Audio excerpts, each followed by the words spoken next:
Welcome back to Fire Emblem Sacred Stones. Last time, Erica and her broken guardian escaped from Renee, and this time they are still on the run, but now they flee into the border of Frelia. So let's join their adventures here. Just as a quick comment, I really like the chapter intro screens in this game. There's just something about them.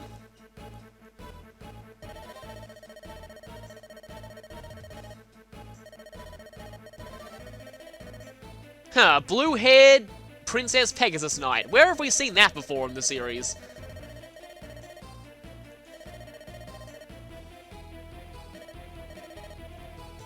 And of course, she's friends with our protagonist, Erica.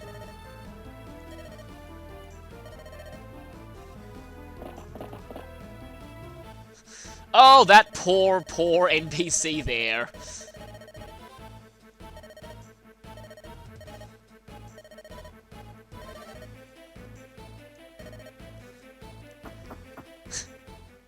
This guy had the sad job of being on the receiving end of a 1% crit from a 54 hit under true hit from the boss just to demonstrate that this guy is powerful.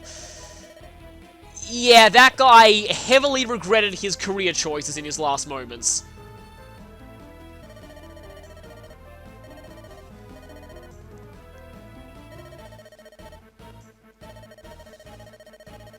Oh, no, don't tell her you're the princess. That's a terrible idea. Yep, terrible idea.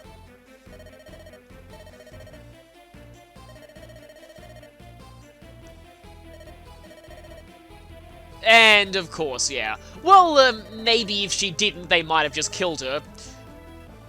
So at least we still have time.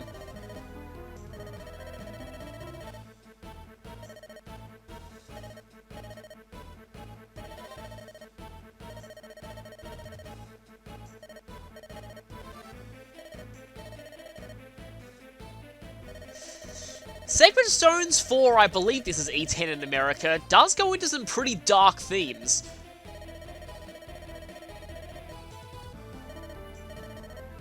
You'll see more of that later on.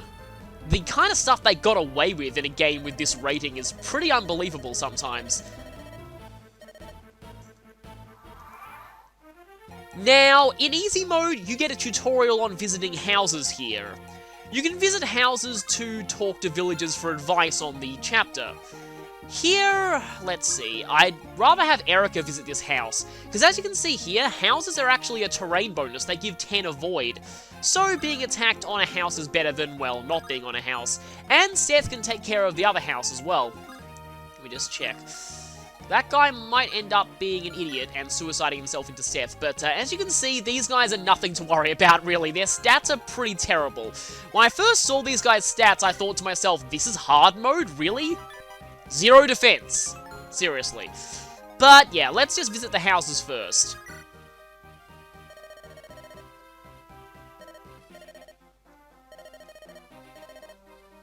Kind of fourth wall break here.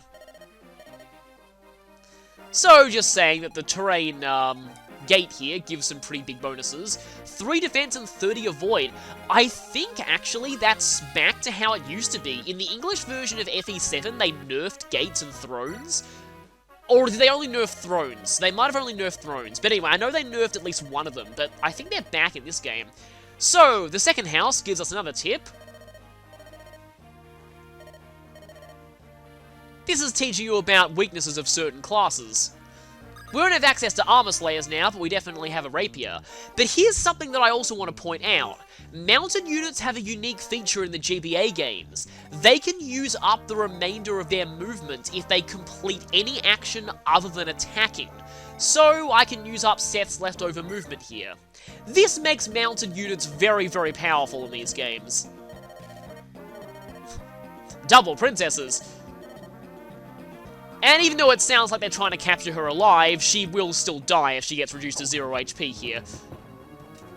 Wow, Erica is going in this playthrough, seriously. Didn't quite get a level up there, though. So yeah, as you can see, Erica did 11 damage. And I'll stop myself now, because this recruitment theme is amazing!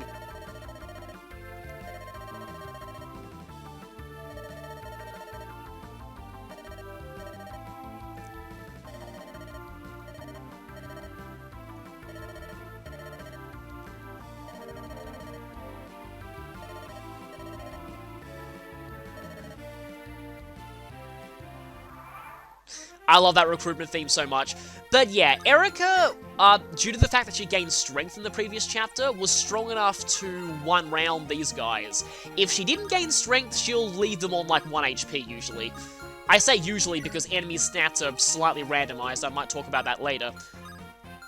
For now though, I'm gonna have Erica take cover in these forests here, because it depends on whether or not I can kill any of these enemies. We've got 2 new soldiers on our side. We have Gilliam, the Armored Knight of Freya.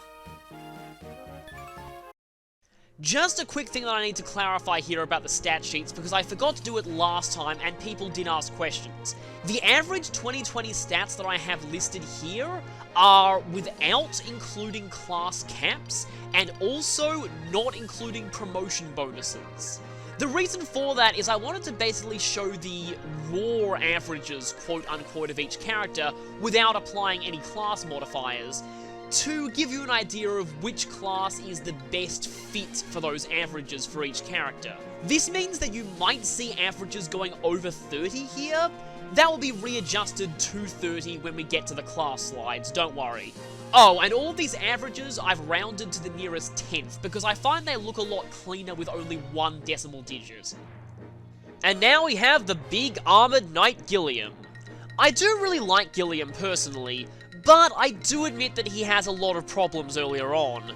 The general idea of his class is they're supposed to be very tanky, but have low movement. Now at this point, low movement is not that big of an issue because the maps aren't that big, but later in the game it will become a problem. The problem with Gilliam is that he's actually surprisingly not that tanky by early game standards. 9 base defense is, well, it's higher than a few people, it's actually not all that amazing. Combine that with the fact that many enemies at this point use axes and thus get weapon triangle advantage bonuses on him, he won't be as resilient as you probably think. He's also going to have a very, very hard time doubling anything, so he's not going to be outputting a lot of damage either. I've also found that not many of the early game maps in this game really require choke pointing that much, which is an Armor Knight's main use. So he can be fairly tough to train early on. But if you do, you'll be rewarded with a Juggernaut possessing enormous defense and pretty high strength as well. Gilliam has one of the highest defense growths in Sacred Stones, which is a game where high defense growths are pretty hard to come by. He's also tied with many people at his 90% HP growth, which is the best you'll get on most normal characters. His speed growth of 30 isn't actually that bad for what he is, which means that later on he might be able to double slower enemies pretty well, but it will take him a little while to get there with his low base. He also has a pretty high con stat at 14. The weird thing is though, high con is actually a bad thing for Gilliam. He's not going to double very much, so he doesn't care about being weighed down by weapons, and high con makes it much harder to rescue him, which makes it harder to ferry him across the map with mounted units and make up for his low movements. Gilliam did get buffed a little bit in the English version. He gained 5% to both his strength and skill growths. Now while the skill growth is probably not going to help that much, the extra points of the strength growth do help out, especially since strength is one of his better stats. Unless you count the villagers in Gaiden, who I feel are more of a special case than anything else, Sacred Stones introduced branched promotions to the series. Most classes have a choice of 2 higher classes when promoting. Something also to note in this game though is that it uses different promotion items based on class. Master Seals still exist in Sacred Stones, but they're very rare. For every unpromoted character I'll be giving a discussion of their promotion options, though I will say, for most people there's no real right or wrong choice. Sacred Stones is a relatively easy Fire Emblem game, to the point where you can get through the game just fine regardless of what classes you choose for most characters. It really doesn't make that big of a difference in the long run. There are a few people who have one class that's drastically better than the other, and I will be pointing that out, but for most people it really doesn't matter. Gilliam promotes with a Knight's Crest, just like Franz does, and his choices are General and Great Knight. Great Knight we've seen before, but General we haven't. General is basically Armor Knight up to 11. While it does gain 1 point of movement, it's still pretty slow by promoted class standards. It's meant to absorb tons of damage and just stick and choke points and watch enemies cling their weapons uselessly off him. Just watch out for mages. General got a bit of a tweak in Sacred Stones. It can use swords now, which means it has access to the entire weapon triangle. Unfortunately, it only starts out in an E rank in swords, and there are no arm scrolls in this game, so that can actually be kind of annoying whenever a class gains an E rank on promotion. They're usually not getting very far with that weapon type. It also gains axes, but again, starting at an E rank. Though this isn't quite as bad as swords, as you get access to iron, steel, and hand axes with an E rank. To make up for its low movement, General gets some pretty impressive promotion gains all round, especially 3 speed. You wouldn't really expect that, but that's one of the highest speed promotion bonuses in the game. Gilliam still isn't going to be doubling much other than slow enemies, but it is a nice addition. He also increases his con to a kind of ridiculous 16, which means he can use pretty much anything in the game without any speed penalty, but like I said, he doesn't really care about speed penalties anyway. General is also our first instance of a class skill in this game. Sacred Stones does have a skill system like some other Fire Emblem games, but it's very, very limited. There are not many classes that get skills, and each one only gets 1. For General, we have Great Yeah, lingering trauma from FE4 where a huge number of bosses had this and it was really irritating. Great Shield, if it activates, the enemy's next attack does absolutely nothing. And weirdly enough, it's based on the enemy's level, not yours, so you're encouraged to charge higher level enemies with this. In general, I don't like to rely on this skill. I find it more of an annoyance when the enemy has it for you, than a good thing for you when you have it.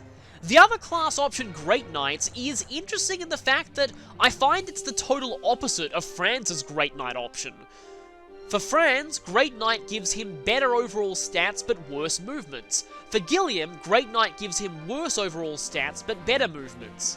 And for someone as slow moving as Gilliam, the extra movement is definitely appreciated, putting him up on the same level as on-foot promoted classes at 6 move.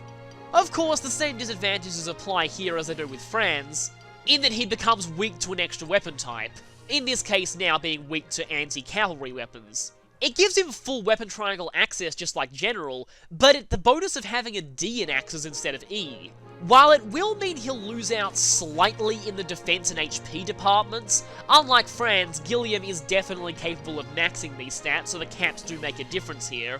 I still find that Great Knight is a good option for Gilliam just because it patches up one of his main weaknesses, low movements. But General also has some appeal to me because there are actually a lot of potential Great Knights in this game and very few potential Generals. And the only other potential General outside of bonus characters is not really that good at it. And because Generals are one of my favourite classes in Fire Emblem, Gilliam tends to be my only option for that, so I often find myself promoting him to one. Objectively, I probably think Great Knight is better, but it's really up to you. And we have Franz, who we saw in the previous chapter's cutscenes, but he's playable now. Seth exists, next. Just kidding. Yeah, Seth might make life hard for any other Cavalier or Paladin that exists in this game, but that doesn't make Franz bad. Quite the opposite, actually. Franz is essentially a mini Seth, and the closest thing you'll get to Seth if you're not using him, which many people don't. Being a Cavalier, he'll have among the highest movement you've got in the early game, and is also one of the few people early on who can use multiple weapons, in this case swords and lances, which makes him very versatile. He also has just enough con to use most of the basic weapons you're getting in the early game. His base stats and growths are solid all round. He specializes mostly in speed, but has decent stats in just about everything else. Which means he'll be solid all round, all throughout the game, and Franz is available for almost the entire game at this point. He's easily the best non-Seth Paladin in this game, so trading him is definitely worth your while, but even if you're not, you'll still find yourself using him quite a lot early in the game, because he's just that helpful to have. Franz's base stats got nerfed a little bit in the English version. His growths were unchanged, but he lost 1 point in HP, strength, and speed. I pretty much agree with these changes, because having him start with 1 less point of strength than Gilliam, who joins at level 4 and is supposed to have very high strength, was a little bit excessive, I felt. Cavaliers require a Knight's Crest to promote, and have the choice between Paladin or Great Knight. For Franz here, the choice you have is mostly movement versus raw power and an extra weapon type. Promoting to Paladin will give Franz a boost to his sword rank. That's what the plus 30 there means. That means he gains 30 extra weapon experience on promotion. But it won't give him any new weapon types. He'll still be restricted to swords and lances, which is pretty much enough most of the time. It boosts his con up to 11, which is generally enough to use most swords, and enough to use javelins without a speed penalty, which is great considering how good 1 to 2 range can be. Its main draw is the extra movement though. His final average stats as a paladin are generally the same or slightly worse than Seth's other than speed, but considering how good Seth is, being compared to him is definitely a compliment. Great Knight has replaced Paladin as the mounted class with full weapon triangle control, giving him an automatic D rank in axes and bumping his con up to a pretty respectable 13, which is enough to use most decent axes. You might think that Great Knight would nerf his speed, but it actually doesn't. It's got the same speed cap as Paladin and no real change in his speed average. In fact, it actually gives him more speed initially, as well as slightly higher strength and HP. It does have an enormous defense cap, but there's no way Franz is reaching that, so it's not really relevant outside of the post-game. The main issue with Great Knight is that it comes with -1 movement, putting him down to 6, which makes him equal to the movement of promoted foot units. This will get rid of one of Franz's biggest advantages, which is quite a problem. It also means he counts as both armoured and mounted, so he's weak to both armour-slaying and cavalry-slaying weapons. The general view that I've seen is that Paladin is better for the main story due to the better movement, but Great Knight is better for the post-game. You can buy stat boosters in the post-game, so at that point, raw caps are really what's important, and Great Knight has some pretty fantastic caps on it. But if you're not concerned about the post-game, Paladin will probably be the way to go for the movement, but really, Franz is decent no matter what class you choose to make him. So Franz has 2 vulneraries, interestingly enough, an Iron Sword and an Iron Lance, which makes him pretty versatile at this point. Gilliam just has an Iron Lance. So firstly, let's have Gilliam fight this guy. I like to have Gilliam weaken him first. He's not really going to double much, but he does put a pretty big dent in most enemies. And meanwhile, Franz? Now, here, I suppose, will be our introduction to the weapon triangle. Swords are bad against lances, so Franz will have less of a hit rate and the enemy will have more of a hit rate here. There's also a change in attack power. If I use the lance, we're on neutral terms, so as you can see, the enemy's accuracy has gone down quite a bit, and Franz's has gone up. Now, lances are bad against axes, so as you can see here, that does pretty badly, but if I go for the sword against this guy, the results tip much more in my favour. The weapon triangle is something to definitely be in mind of. And for that reason, I'm actually going to have Franz kill this soldier with the sword here. Because the lance will give me more accuracy, but it'll mean that Franz risks getting a weapon triangle advantage attack against him with that axe user next turn. Using the sword means that if the axe user does attack Franz, he'll be doing it under weapon triangle disadvantage. And as for Seth, I kind of like to leave Seth back around here, because sometimes he's useful a bit later on in the chapter. Now, the enemy does tend to go for whoever has the worst defense, so he's probably going to go for Erica, but he might go for Gilliam for the weapon triangle advantage, I'll see. Oh yeah, there's also that guy. I keep forgetting about that guy, I keep underestimating his movement range. Yeah, you can't lock in enemy attack ranges in this game like you can in later ones, so I'll need to pay attention to that. Kind of annoyed that that got me, because, I learned that in practice. Okay, he's going for Gilliam. That's fine. Gilliam can take it. And he hit back, which doesn't usually happen. Now that guy's moving. Like I said, we do want to pay attention to movement ranges. So that guy can reach around there. Let's see. Franz is still at level 1. So let's see. If he gets attacked by that guy, he takes 6 damage. Here, well, yeah, let's have Franz finish off this guy. Because he needs the experience a little more than Erica does. And they both ended up with 98s. So that guy's going to go for Franz next turn, unless I put Erica in his range. I'm going to keep Erica around here, because very soon I'd like to have her get on that fort. And Gilliam, there's nowhere... Actually, wait, there is somewhere he can go. This map is a lot smaller in terms of tiles than I remember it being. So he can go over there, out of range of that. Mainly because I want that guy to go for Franz and not him. And I'll just continue leaving Seth here. That is somewhat unlucky, but Franz should be doubling... No, he's not. Okay, but that's fine. He gets a level up anyway. Okay, that's decent. Extra speed is always helpful. Now, something is going to happen in a turn or so. And hey, that was enough speed to put him into doubling range of this guy, actually. Yeah, so 4 higher, so 8 speed, 4 speed. That makes Franz double. And gotta watch out for that guy, but I think I can have Erica finish off this guy. Still want to be careful of that rapier, though. Very soon we will be getting access to more generic weapons that I can put onto Erica, but for now, she's stuck with the rapier. Unless I trade Franz's. Okay, 2 strength is actually very good. And her weapon level just increased. To D. It's still pretty low, but yeah. Weapon ranks go up as you use weapons. Some weapons give more weapon experience than others, though. Do I need to use one of those, or should I let the fort heal him? I'm going to let the fort heal him for now and just see how we go. Because for now, I just want to stay around here, because after a few turns, yep, some enemies come from the beginning part of the map. So, let's see here. None of them can reach us this turn. Okay, that's interesting. Franz doubles one of them but not the other. That guy has 5 speed and he has 4.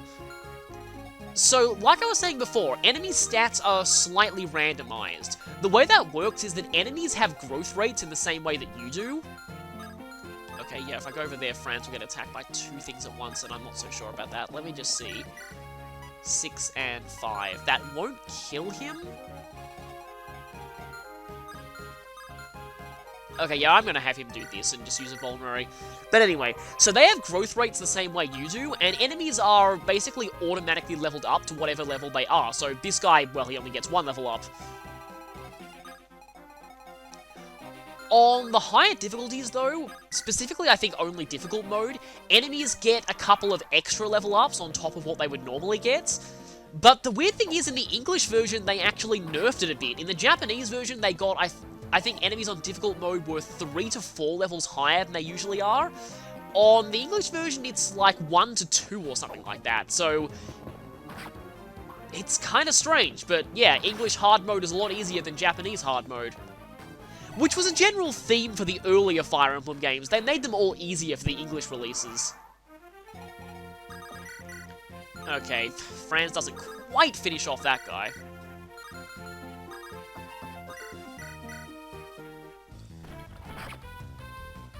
Now, Gilliam should be mostly fine here. I'm not too concerned with him getting experience because he's already level 4.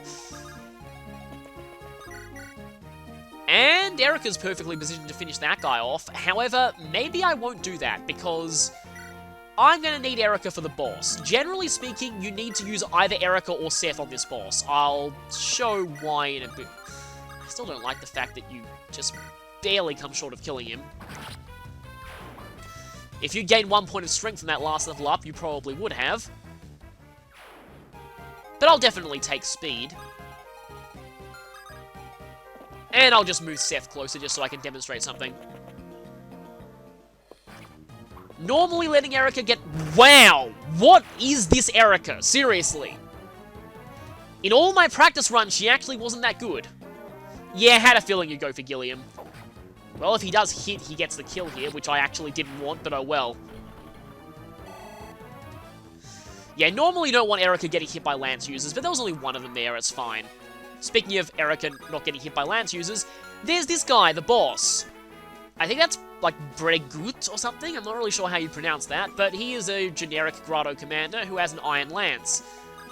So, as that house told us, we will need a rapier to pierce his armor. Unfortunately, that gives weapon triangle disadvantage, so we're stuck with a pretty shaky hit rate. Also, I definitely want to have Erica heal before I face that guy, because otherwise she is going to die. Alternatively, like you can solve most problems in this game, you can use Seth. Seth pretty much wrecks this guy, like he does everything. Everyone else you have is pretty much going to be useless. Even Gilliam just can't do much damage to this boss at all. And if Franz could use the rapier, he would stand a chance, but he can't. Only Erica can. For some reason in Fire Emblem games, rapiers are only for royalty. So as you can see, anything that is not a rapier or Seth is pretty much useless against this guy.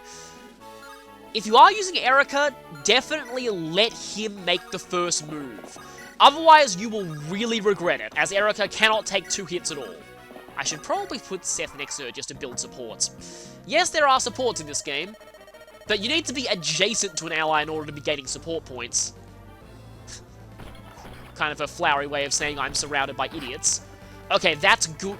And she got pretty lucky there. Generic death quotes! But yeah, if she had done that on her turn, I would have been safe. I was expecting another strength there for a second, but that's fine. But I wasn't going to count on it. I always like to be better safe than sorry.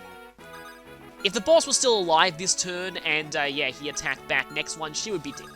So anyway, this is a seize mission, so now I need to just seize the gate with Erica. Only your main lord can do that.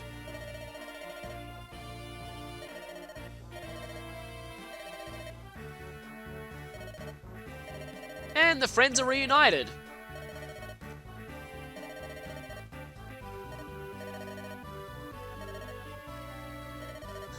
Of course she's concerned with Ephraim. We'll find out more about that later on.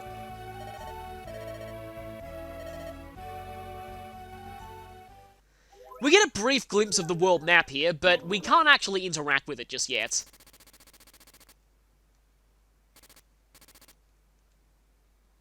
It just shows that we're going to Frelia's capital. And meeting the king, Hayden.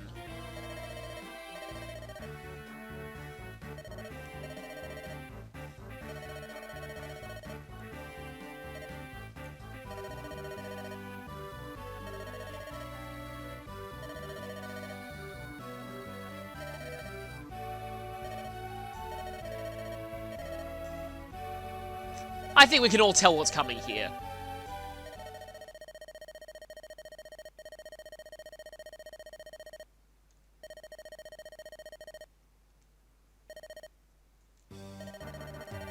And the sad victory music cuts in.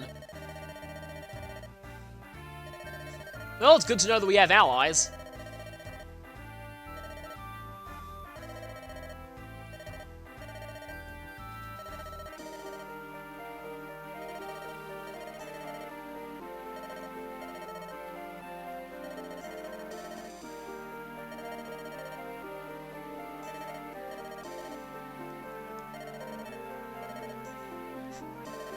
He doesn't even realize that his father is dead now.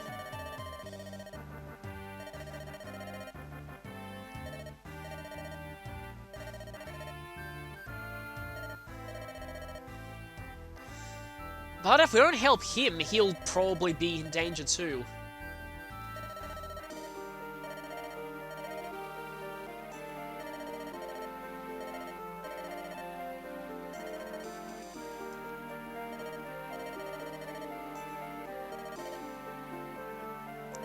Seems all the powerful warriors here are already away.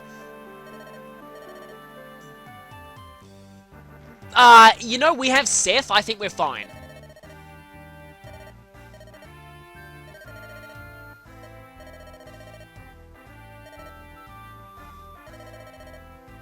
But we're about to get support from Mulder the Boulder. And we already know Gilliam.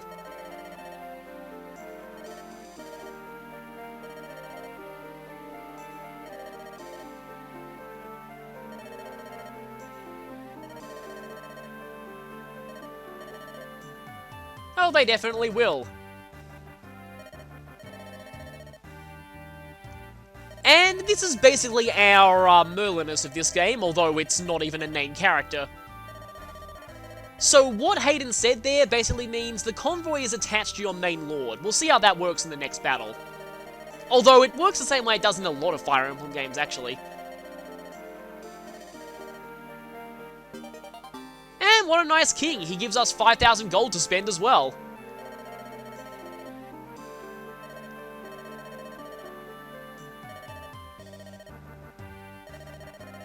Well, I mean, she's been pretty RNG blessed so far. I think she'll be fine.